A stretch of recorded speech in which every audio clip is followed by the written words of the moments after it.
Matthew 1. Jesus Christ wey dem born for David and Abraham family. Na him story be this. Abraham born Isaac. Isaac come born Jacob. Na Jacob born Judah and him brothers.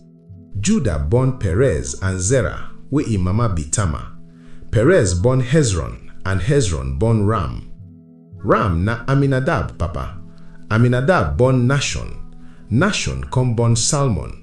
Salmon born Boaz wey Rahab be him mama. Na Boaz be Obed papa wey Ruth be him mama. Obed come born Jesse. Jesse born David wey be Israel people king. David born Solomon wey Uriah wife be him mama. Solomon born Rehoboam. Rehoboam na him be Abijah papa. And Abijah come born Asa. Asa born Jehoshaphat. Jehoshaphat come born Joram. Joram born Uzziah. Uzziah born Jotham. Jotham come born Ahaz wey born Hezekiah. Hezekiah born Manasseh. Manasseh na him be Amnon papa. And na Ammon born Josiah. Josiah born Jeconiah and him brothers for the time wey dem carry Israel people go be slave for Babylon.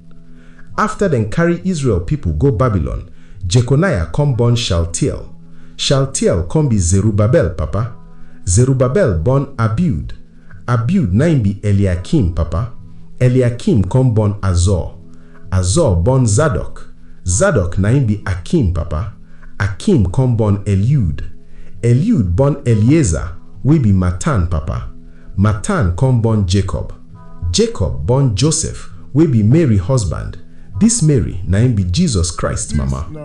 So from Abraham go reach David time na 14 generations dey.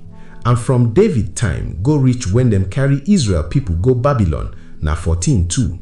And from that time go reach when dem born Jesus Christ na 14 generation e be. This na how dem take born Jesus Christ.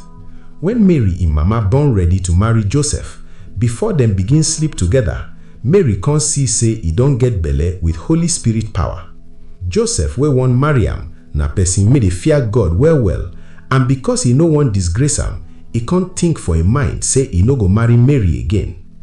As he dey think how he go take leave am, God angel show himself to am for dream come tell am say, Joseph, David pikin, make you no fear to marry Mary, because the pikin wey dey im belle na Holy Spirit give am. He go born boy and you go call am Jesus, because he go save him people from their sin. These things go happen as God prophet talk. See, the woman wey never sleep with man before go get belle, and he go born boy, and then go call am Emmanuel, wey mean God dey with us. When Joseph wake up, he do wetin God angel tell am, so he can't marry Mary, but he no sleep with am until Mary born the pikin. Then he can't name am Jesus. This na Greywood whispers, voice wey no loud but get sense.